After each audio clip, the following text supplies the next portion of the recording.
Hello बच्चों, क्या हालचाल, कैसी चल रही है पढ़ाई। तो आज के इस वीडियो में हम लोग कंटिन्यू करने वाले हैं IIT JEE 2010 का पेपर 1, जिसमें कि हम लोग सॉल्व करने जा रहे हैं इंटीजर करेक्ट टाइप क्वेश्चन। इससे पहले वाली वीडियो में हमने ऑलरेडी कुछ integer type correct question solve कर रखे हैं, जो कि टोटल 5 थे। एंड मैंने उसके एंड में कुछ क्वेश्चन दिए थे और मैंने बोला था कि नेक्स्ट वीडियो में ये क्वेश्चन सारे सॉल्व करेंगे हम लोग। तो आई होप कि तुमने सॉल्व कर लिया है उसको, एंड कर लिया है तो लेट्स से हम लोग देखते हैं उसका सॉल्यूशन।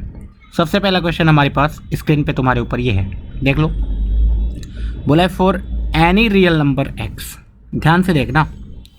बोला है for any real number x let greatest integer x denote the largest integer less than और equal to x। Box x है basically. Let f be a real valued function defined on the interval -10 to 10 by fx is equal to x minus greatest integer x when greatest integer x is odd, and fx is equal to 1 plus greatest integer x minus x if greatest integer is even।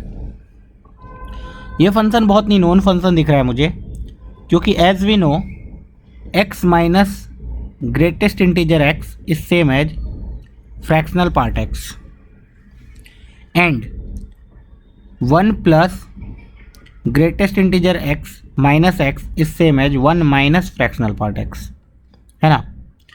ये हो जाएगा minus fractional part x। Okay, this means basically fx की जो value है वो fractional part x से कभी 1 minus fractional part x है। अब कब है वो देख लो, जब ग्रेटेस्ट इंटीजर x की वैल्यू ऑड है। अच्छा, ग्रेटेस्ट इंटीजर x की वैल्यू ऑड है, दिस मीन्स सोचो x कहाँ से कहाँ तक हो सकता है। तो तुम बोलोगे यार x जैसे 0 है, 1 है, 2 है, 3 है, 4 है। जब 0 से 1 के बीच में कोई x लोगे तो उसका ग्रेटेस्ट इंटीजर 0 हो जाएगा, वो इवन ऑड नहीं है। 1 से 2 के बीच में लोगे तो चलेगा। 2 से 3 के बीच में ग्रेटेस्ट इंटीजर नंबर 2 हो जाएगा, जो कि इवन है। 3 से 4 के बीच में लोगे तो चलेगा। इसका मतलब 1 से 2, 3 से 4, 2n-1 टाइप नंबर से लेकर के 2n टाइप नंबर तक x हो तो चल जाएगा काम अपना। ये चीज़ अगर नहीं भी समझ में आए तो कोई दिक्कत नहीं है, क्वेश्चन सॉल्व हो जाएगा। 1 माइनस ये कब होगा, जब x की वैल्यू 0 से 1, मतलब बेसिकली 2n से लेकर के 2n-1 तक हो। 2n का मतलब इवन नंबर होता है, इसका मतलब ऑड होता है, मतलब 2 से लेकर के 3, तो इवन से लेकर के ऑड तक, ठीक है, उस टाइप से। तो उतना तो ठीक है। डायरेक्ट हम fx को एनालाइज कर लेते हैं थोड़ा सा। इस fx का हमें ग्राफ आता है ना। इस fx का हमें ग्राफ ड्रॉ करने आता है यार, बहुत ही आसान होता है ग्राफ। 0, 1, 2, 3, 4, 5, 6 इस टाइप से हम लोग 10 तक जाएंगे एंड -10 तक जाएंगे इंटरवल। लेकिन हम लोग देख लेते हैं ग्राफ आएगा कैसा। तुम सोचो 1 से 2 के बीच में क्या होने वाला है। 1 से 2 के बीच में ग्रेटेस्ट इंटीजर x की जो वैल्यू है वो होने वाली है ऑड, एंड ऑड में जो फंक्शन है वो है हमारा फ्रैक्शनल पार्ट x। तो एग्जैक्टली 1 डालने पे ऑड, यहाँ से ये आएगा, ठीक है। दिस इज 1, सही है। अब देखना 0 से 1 के बीच में क्या हो रहा है। 0 से 1 के बीच में हमारा आएगा fractional part 1 minus fractional part x, and 0 से 1 में fractional part x is same as x। तो हमारा फंक्शन आएगा 1 minus x। 1 minus x function तो कुछ ऐसा है, एंड हमें दिख रहा है कि बार बार सेम ही चीज़ तो रिपीट होना शुरू हो जाएगा, ठीक है। बार बार सेम चीज़ रिपीट होना शुरू हो जाएगा। तो तुम्हें दिख रहा है ये जो एक फंक्शन है ये एक पीरियोडिक फंक्शन है। पीरियोडिक फंक्शन है कि नहीं। पीरियोडिक फंक्शन किसको बोलते हैं, एक ऐसा फंक्शन जो बार बार खुद को रिपीट करे। तो यहाँ पे एक पीरियोडिक फंक्शन हो गया जहाँ पे ये 1 से 3, देख लो हर 2 के इंटरवल के बाद फंक्शन एक दूसरे को रिपीट कर रहा है। This means fx is a periodic function with fundamental period fundamental period is equal to 2। अब आगे देखते हैं, एफ एक्स हो गया, एफ एक्स के बारे में हमें जो भी जानना था हमने जान लिया। आगे पूछा गया है we have to find the value of pi square by 10, जो कि एक कांस्टेंट है, इसको मल्टीप्लाई करना है with this integration -10 to 10। F x का खाली इंटीग्रेशन होता तब तो बहुत ही आसान हो जाता है, एक एरिया निकाल लेते हैं और इसे कितना एरिया आता तो हम बोलेंगे -10 to 10 में कितनी बार ऐसा ग्राफ बनेगा वो काउंट करना होता बस, एंड दिस एरिया इंटू उतना कर देते, आंसर आ जाता। लेकिन इस एफ एक्स के साथ ना कॉस पाई एक्स भी गिवन है, लेकिन इंटीग्रेशन है ना, इंटीग्रेशन में हमें एक चीज़ समझ में आएगा डेफिनेट इंटीग्रेशन में कि एफ एक्स एक पीरियोडिक फंक्शन है जिसका पीरियड है 2। कॉस पाई एक्स भी तो एक पीरियोडिक फंक्शन है, कॉस पाई एक्स भी तो एक पीरियोडिक फंक्शन है, जहाँ पे पीरियड कितना है इसका भी पीरियड 2 ही है। देखो ना कॉस थीटा कब पीरियोडिक होता है 2 पाई के इंटरवल में।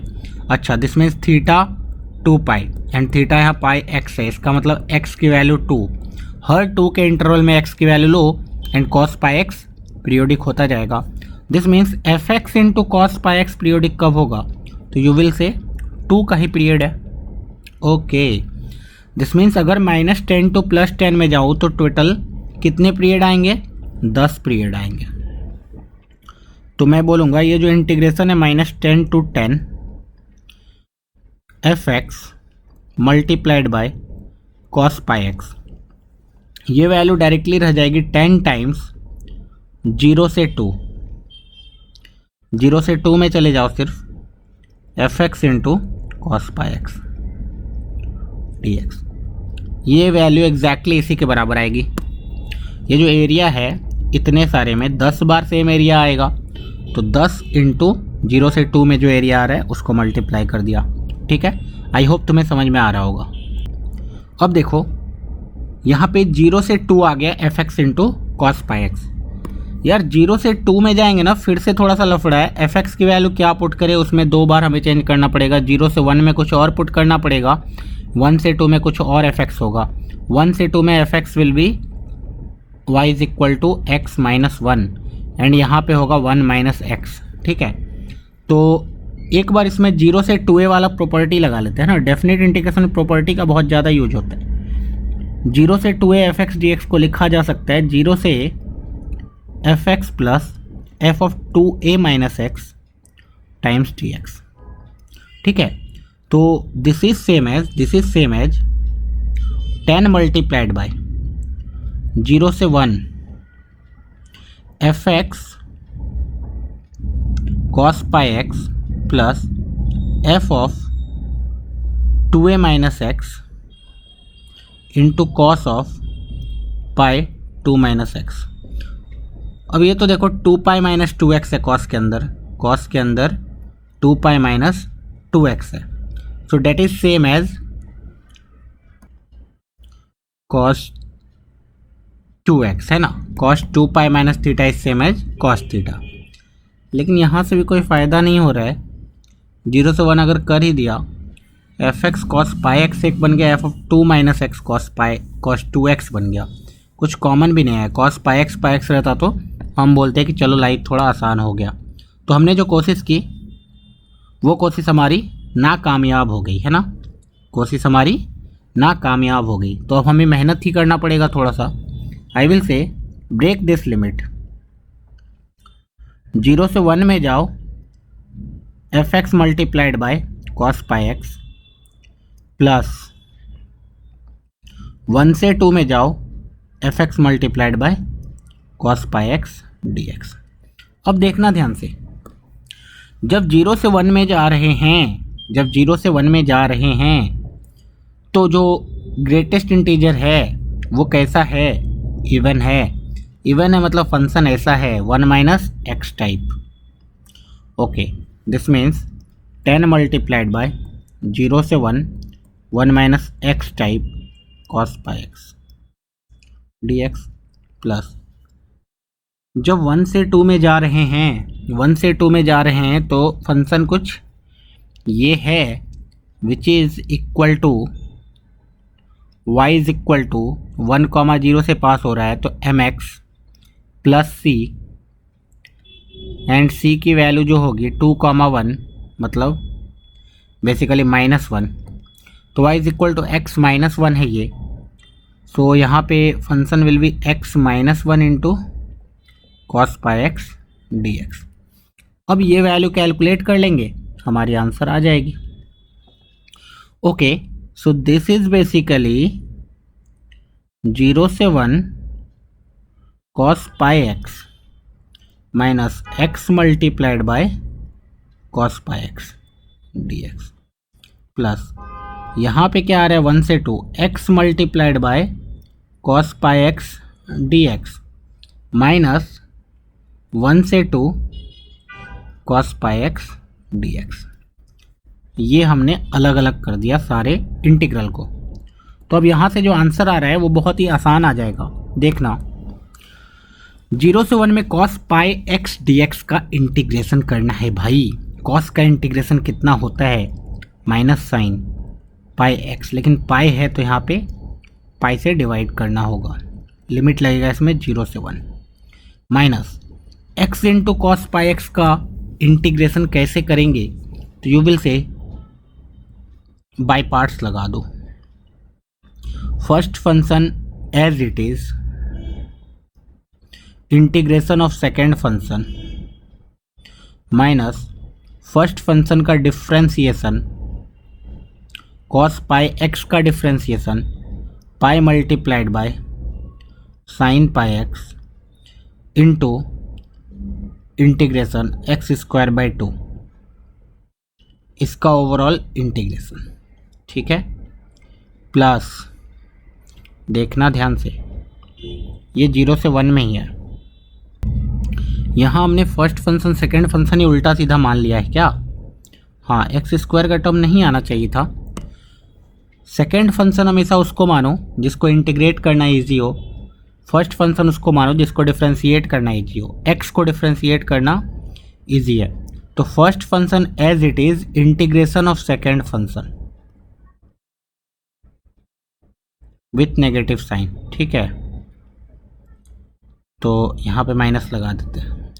कॉस का integration minus sine x minus first function का डिफ्रेंशिएशन, एक्स का डिफ्रेंशिएशन 1, देन सेकेंड फंक्शन का integration that is sine pi x by pi का इंटीग्रेशन माइनस साइन के साथ का ओवरऑल फिर से इंटीग्रेशन। साइन पाई एक्स का फिर से इंटीग्रेशन करेंगे तो साइन का integration will B cos pi x और एक और पाई नीचे आ जाएगा, और ये माइनस माइनस को भी यहाँ प्लस कर दो। Okay, so this is the whole answer. देखो अब यहाँ भी 0 से 1 लगेगा एंड सेम चीज़ इधर होगा एंड 1 से 2 में होगा बस। x into cos pi x का integration will be equal to what? देखो first function as it is integration of second function that is equal to sine pi x upon pi with negative sign minus cos pi x upon pi square with positive sign. यहाँ पे हमने कुछ mistake कर दिया, यहाँ पे ये minus minus को प्लस क्यों कर दिया हमने? ओवरऑल ये माइनस है एंड यहाँ पे माइनस सिर्फ यहाँ है। ओके, चलो देन इधर 1 से 2 में माइनस, 1 से 2 में हमारा आ गया कॉस पाई एक्स का integration that is equal to sine pi x upon pi with negative sign, तो माइनस माइनस प्लस 1 से 2। ये ओवरऑल हमारा आंसर आ जाएगा बस। अब इस इंटीग्रेशन को सॉल्व कर लेने का है और हमारा आंसर आ जाएगा। मतलब इसे सॉल्व क्या करना है, लिमिट रखने का है। साइन पाई 0 0 0, तो ये पूरा 0 ही हो जाएगा। देन 1 रखा, फिर से पाई 0, ये भी 0 हो गया। ठीक है, देन यहाँ बचा cos pi -1 upon pi square and 0 रखा तो कॉस 0 इज़ 1, तो -1 अपॉन पाई स्क्वायर, तो माइनस 2 अपॉन पाई स्क्वायर, तो +2 अपॉन पाई स्क्वायर आ गया ये। फिर से यहाँ पे वही हो गया 1 से 2 पाई रखो साइन में या 1 पाई रखो, सब में ये 0 हो जाएगा। कॉस में खाली कॉस 2 पाई कितना हो जाएगा? 1 हो जाएगा, है ना। 1 अपॉन पाई स्क्वायर माइनस 1 रखा तो -1 अपॉन पाई स्क्वायर। ठीक है, -1, तो माइनस माइनस +1, तो दिस इज अगेन 2/π², और ये 0 हो गया, तो 2/π² प्लस 2/π² इज 4/π² इंटू 10, ठीक है, इतना आंसर आया हमारा। एंड हमें इसमें π²/10 मल्टीप्लाई करना था, तो π² कैंसिल आउट हो गया, हमारा आंसर विल बी 4। तो आई होप तुम्हें समझ में आ गया होगा। बेसिकली हमने इतने अच्छे से ब्रेक कर दिया क्वेश्चन को कि क्वेश्चन बहुत ही आसानी से सॉल्व हो गया। एंड ये सारे जो क्वेश्चन होते हैं ना, ये सारे बहुत अच्छे अच्छे क्वेश्चन है बेसिकली जेई मेंस के, जेई मेंस बोल रहा हूँ, जेई एडवांस के, ठीक है। यही तो खूबसूरती है एडवांस की, हर चीज़ सिखा जाता है एक क्वेश्चन। अब देखना, let omega be the complex number cos 2π/3 plus iota sine 2π/3, ये तो बहुत जाना पहचाना अपना कॉम्प्लेक्स नंबर है ना, 1 ओमेगा वाला, वो तीनों यहीं तो लाई करते हैं, एक यहाँ, एक 2π/3 पे, एक 4π/3 पे, है ना। तो ये ओमेगा हो गया, ये ओमेगा स्क्वायर हो गया, ये 1 हो गया, तो दिस इज़ बेसिकली ओमेगा, तो ओमेगा पावर 3 लेंगे तो 1 हो जाएगा, ठीक है, ये सब हमें पता है। Then the number of distinct complex number z satisfying this, ये डिटर्मिनेंट को सॉल्व करने का है, तो सॉल्व करने से पहले what I will do, 1 + omega square 0 होता है, तो रो 1 को मैं लिख दूंगा रो 1 प्लस रो 2 प्लस रो 3। रो क्यों लिख रहा हूँ, कॉलम 1 को column 1 plus column 2 plus column 3, तो z + 1 + ओमेगा स्क्वायर, सब 0 बच गया, z, इसमें भी z, इसमें भी z, ओके। इसको चेंज नहीं किया, इसको भी चेंज नहीं किया, इसको भी चेंज नहीं किया, इसको रहने दिया, रहने दिया, रहने दिया, इज इक्वल टू 0। अब एक काम करो, इन दोनों को भी 0 बना दो, रो 2 माइनस रो 1 कर दो, है ना, कर दे क्या, रो 2 माइनस रो 1, तो z माइनस जेड को मतलब रो 1 को जैसे का तैसा रहने दो, z माइनस जेड 0 हो जाएगा, z plus omega square minus omega हो जाएगा, 1 माइनस ओमेगा स्क्वायर हो जाएगा। फिर रो 3 को भी माइनस कर दो रो 1 से, तो z माइनस जेड 0 हो जाएगा, 1 माइनस ओमेगा हो जाएगा, z plus omega minus omega square हो जाएगा। ये डिटर्मिनेंट 0 करना है, तो ये तो डिटर्मिनेंट अब डायरेक्टली कैलकुलेट हो जाएगा, z multiplied by this into this, z plus omega square minus omega multiplied by z plus omega minus omega square minus this into this, 1 minus omega multiplied by 1 minus omega square, 1 minus omega square आ गया ना, हाँ ठीक है ठीक है ठीक है ठीक है, this is equal to 0, so z, this is a plus b into a minus b, तो a square minus b square, omega square minus omega का होल स्क्वायर, ठीक है, minus this is again omega cube 1 होता है, तो एक काम कर सकते हैं, नहीं तो इसको ओपन कर लिया, 1 से 1 minus, then minus omega square minus omega plus omega cube that is 1, ठीक है, इज इक्वल टू 0। तो इसको फर्दर सिंप्लीफाई कर लिया हमने, z square minus a square omega to the power 4 is omega plus b square minus 2ab 2 into omega cube, ठीक है, minus 1 + 1 2 minus omega square plus omega square plus omega minus 1 होता है, तो minus minus plus 1, तो ये 3 बच गया, is equal to 0। Omega plus omega square minus 1 होता है, तो ये -3 बच गया, ठीक है, माइनस माइनस प्लस 3, तो जेड स्क्वायर प्लस 3 माइनस 3, तो बेसिकली ये जेड स्क्वायर बच गया, z square into z cube is equal to 0। अब z cube is equal to 0 means z is equal to 0 है, that is only one solution, z is equal to 0 हो सकता है, is equal to 1, कितने solutions हैं, तो बोलेंगे सिर्फ और सिर्फ एक ही सॉल्यूशंस है। तो ये क्वेश्चन बहुत ही ईजी था। इसके बाद मैंने ये वाला क्वेश्चन दिया था, ये one of the interesting question है, आई होप तुमने ट्राई किया होगा एंड तुमसे बन गया होगा। अगर नहीं बनाया तो देखो इसका सॉल्यूशन, बहुत मज़ा आने वाला है। एस के को डिनोट किया, के इज इक्वल टू 1 2 3 400 तक जाएंगे। Denote the sum of the infinite geometric series which first term is k - 1 upon k factorial and the common ratio is k, then the value of 100 square upon 100 factorial plus summation k is equal to 1 से लेकर के 100 तक। अब देखो k is equal to 1 put करेंगे तो first term वाला summation में क्या होने वाला है यार, first term is 0 and common ratio is 1, जब first term 0 and common ratio 1 है तो इनफाइनाइट ज्योमेट्रिक सीरीज बनेगा ही नहीं, है ना। इनफाइनाइट ज्योमेट्रिक सीरीज बनेगा ही नहीं। ओके, आगे देख लेंगे। तो ये सब थोड़ा लोचा आ रहा है, तुम्हें दिख रहा है ना, के इज इक्वल टू 1 पुट करेंगे, ठीक है। तो पहले देख लेते हैं एस के आएगा क्या। इनफाइनाइट ज्योमेट्रिक सीरीज का जो सम होता है a divide by 1 minus r होता है। ए का मतलब first term k minus 1 upon k factorial divide by 1 minus r मतलब 1 अपॉन के।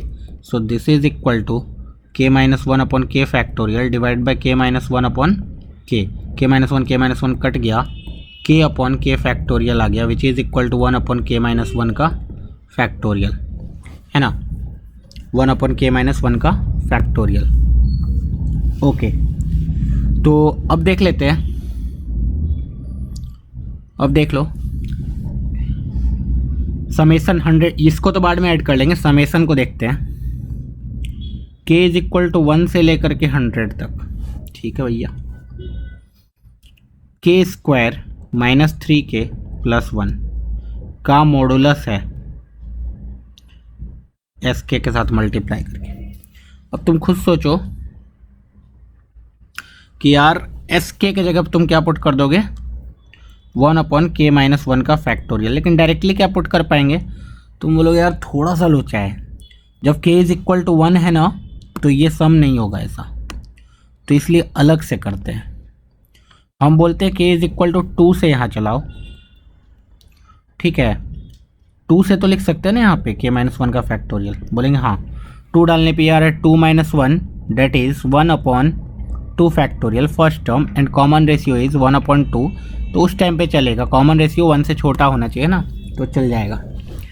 जब k इज इक्वल टू 1 डाल रहे हैं तो क्या हो रहा है इसके पे देखो, जब k is equal to 1 then first term is equal to 1 minus 1 0 upon 0 factorial which is equal to 0 and common ratio is 1 upon 1 that is equal to 1। तो अब तुम्हें दिख रहा है सारे टर्म 0 आ गए, पहला टर्म 0 है, 1 से मल्टीप्लाई किया 0, फिर 1 से मल्टीप्लाई किया 0, फिर 1 से मल्टीप्लाई किया 0, 1 से मल्टीप्लाई किया 0, इस टाइप से चलता रहेगा। बोलेंगे हाँ दिस मीन्स ये k इज इक्वल टू 1 से समेसन का कोई सेंस बनता ही नहीं है, बोलेंगे नहीं, k इज इक्वल टू 2 से समेसन कर दो, आगे वाला तो 0 ही था, k इज इक्वल टू 1 वाला, ठीक है। ओके, अब आगे मॉडुलस है ना, मॉडुलस। मॉडुलस के लिए भी हमें चेक करना पड़ेगा कब पॉजिटिव कब नेगेटिव हो रही है चीज़ें। ऑब्वियस सी बात है k इज इक्वल टू 2 से लेकर 100 तक जाएंगे तो ये तो कभी नेगेटिव नहीं होने वाला है, तो ये कब नेगेटिव कब positive. k is equal to 2 डालने पे इसकी वैल्यू कितनी आ रही देख लेते हैं, 4 माइनस 6 प्लस 1, एकदम नेगेटिव आ गया। ओके, तो एक बार k is equal to 2, k is equal to 2 पे नेगेटिव आ गया। k is equal to 3 put करो, 9 माइनस 9 प्लस 1 पॉजिटिव आ गया। k is equal to 4 put करोगे, अब सब में पॉजिटिव आना शुरू हो जाएगा। 16 माइनस 12 प्लस 1, क्योंकि अब k स्क्वायर की वैल्यू हमेशा 3 कैसे बड़ी हो जाएगी, ठीक है। ओके, दिस मीन्स हमें दिख रहा था ना k स्क्वायर माइनस 3k को पॉजिटिव चाहिए था, तो k इंटू के माइनस 3 ऐसे, तो ठीक है 3 के आगे हमेशा पॉजिटिव हो जाएगा। तो नाउ वी कैन सी कि k इज इक्वल टू 2 वाले को भी अलग से लिख दो, इसको बोलो जब k इज इक्वल टू 2 डाला तुमने तो आ गया 4 minus 6 plus 1, this is equal to minus 1, लेकिन मॉडुलस है इसलिए 1 ही हो गया, डिवाइड बाई 2 रखा तो नीचे 2 माइनस 1 का 1 फैक्टोरियल डेट इज़ 1। तो समेसन में एक बार 1 लिख दो एंड इस समेसन को थोड़ा सा एक्सटेंड करके k इज इक्वल टू 3 से शुरू कर दो बाय 100 एंड अब मॉडुलस हटा दो, क्योंकि अब मॉडुलस का कोई यूज़ नहीं है, क्योंकि इसके आगे तो हमेशा पॉजिटिव है ये। तो मॉडुलस लिखो ना लिखो बात एक ही है। अच्छा, अब देखो ऊपर आ गया क्वाड्रेटिक, नीचे आ गया फैक्टोरियल, इसका सम निकालना है। तो इस टाइप की चीज़ें सिखाई जाती है टेलीस्कोपिक में कि भाई जब भी डेनोमिनेटर में बहुत सारे टर्म मल्टीप्लाई हो रहे हैं, डेनोमिनेटर में बहुत सारे टर्म मल्टीप्लाई हो रहे हैं, तो तुम्हें क्या सोचना चाहिए ना, टेलीस्कोपिक से सोचना चाहिए, किसी तरीके से डिफरेंस क्रिएट करने की कोशिश की जाए। तो दिस इज इक्वल टू, इसका डिफरेंस क्रिएट करने की कोशिश कर रहा हूँ मैं, ऊपर अगर क्रिएट करने चाहूँ भी तो this will be equal to k square minus 3k plus 2 रहता, तो सोचो ये क्या बन जाता, k minus 1 into k minus 2, ये बन जाता ना, के स्क्वायर माइनस 3k +2, हाँ ये बन जाता, लेकिन +2 तो है नहीं, -1, तो -1 भी कर दिया। ओके, यहाँ से कुछ होगा क्या? बोलेंगे हाँ हो रहा है ना। क्या हो रहा है?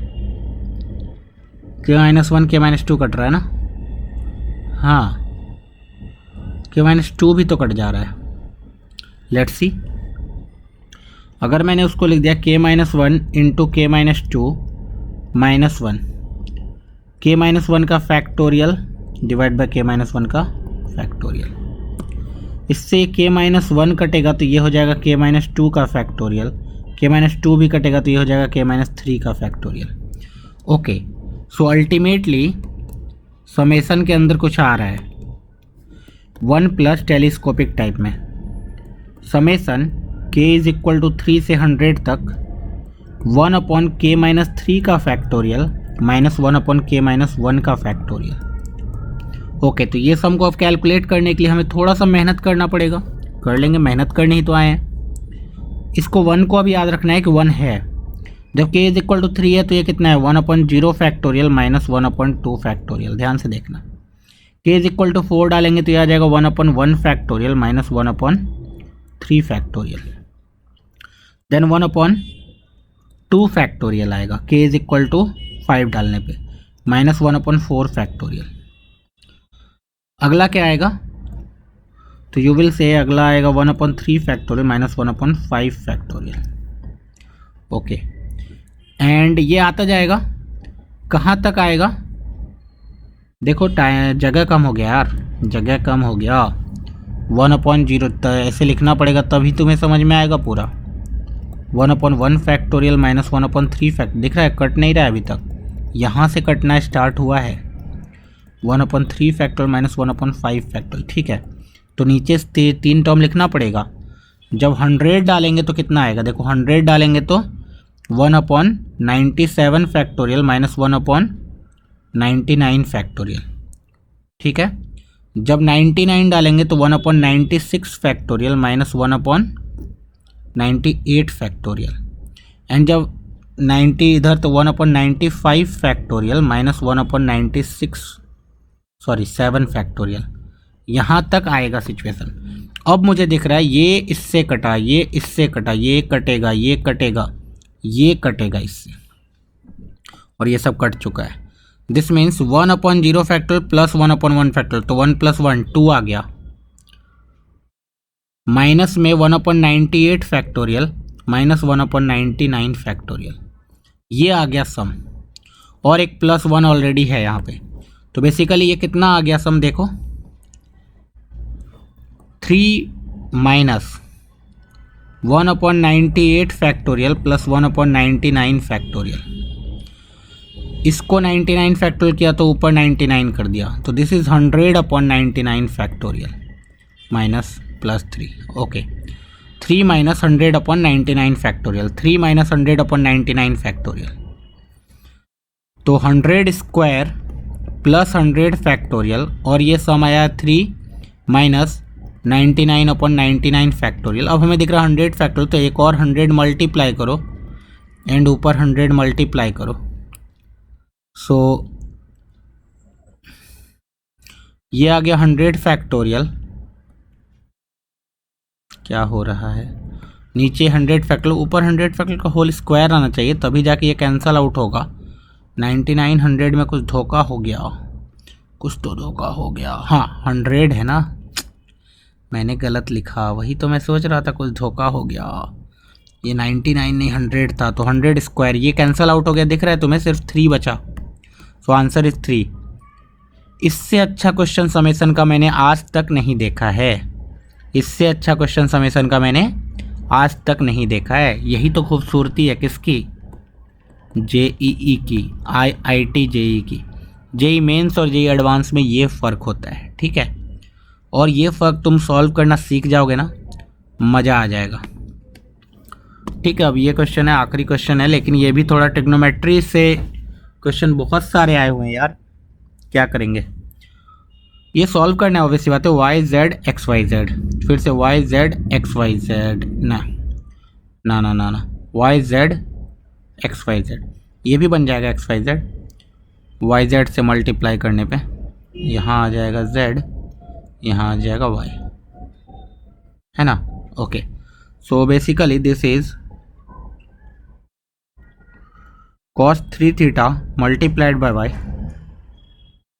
cos 3 theta multiplied by z minus sin 3 theta multiplied by xyz is equal to 0। पहला इक्वेशन है। The number of all possible value of theta for which theta will belongs to 0 to pi, for which the system of equation have a solution x0 y0 z0 with y0 z0 not equal to 0। ठीक है, second वाला equation क्या आ रहा है देखो,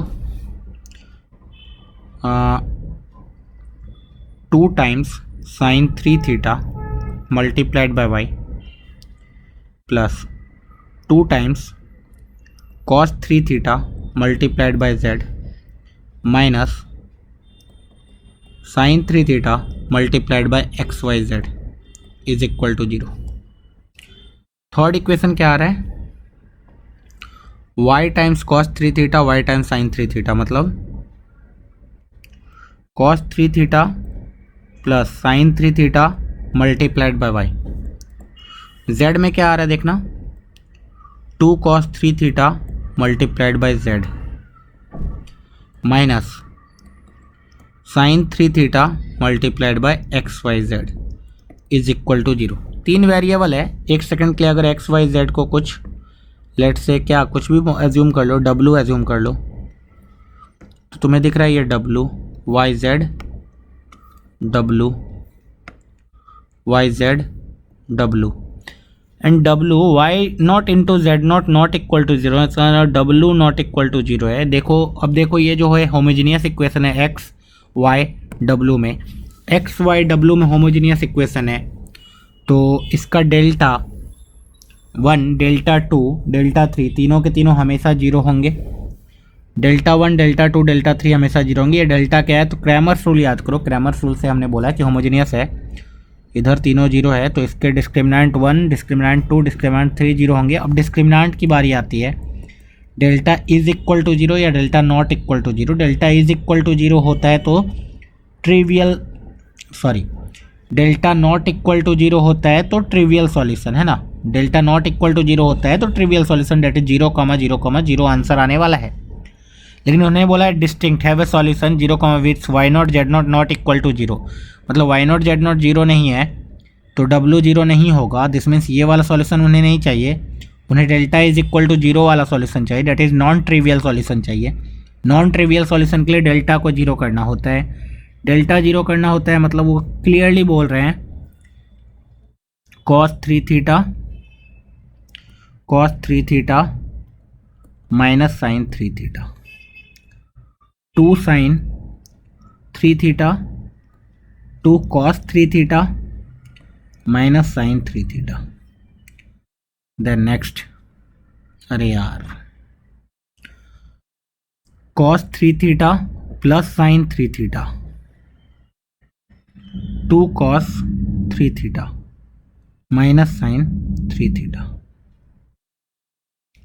इसका discriminant 0।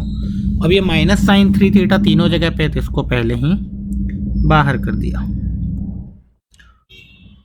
And ये cos 3 थीटा भी तीनों जगह पे है तो इसको भी बाहर कर दिया। वाह वाह,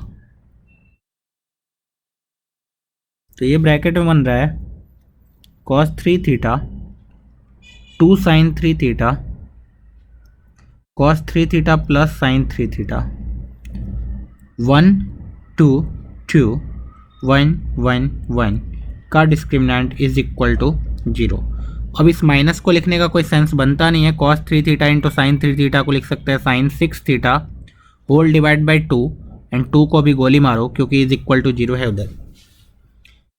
अब ये 1 को हटा दो, हटाने की साजिश की जाए तो ऊपर वाले को जैसे का तैसा रहने दिया गया, 1 1 1। सेकेंड रो को फर्स्ट रो से सब्ट्रैक्ट किया गया, 2 sine 3 theta minus cos 3 theta बचा, 2 माइनस 1 1 बचा, 1 माइनस 1 0 हो गया। देन थर्ड रो को भी माइनस किया गया तो कॉस 3 थीटा फर्स्ट रो से तो बचेगा सिर्फ sine 3 theta. 2 minus 1 1, 1 minus 1 0 is equal to 0। ये सॉल्व करना कितना आसान हो चुका है अब।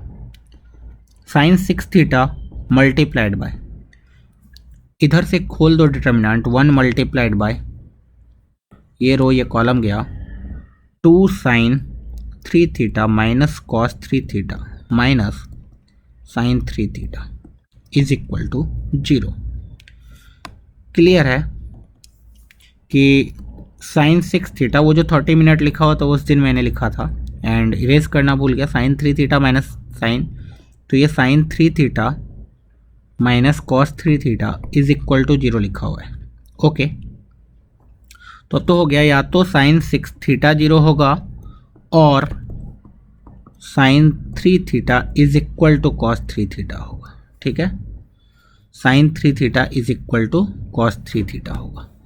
तो इसको सॉल्व कर लिया जाए, इसको सॉल्व कर लिया जाए। अब ये आर सॉल्व करने में नहीं बताऊंगा। 6 theta will be equal to n pi, theta will be equal to n pi by 6 and sine 3 theta is equal to cos 3 theta चाहिए मुझे।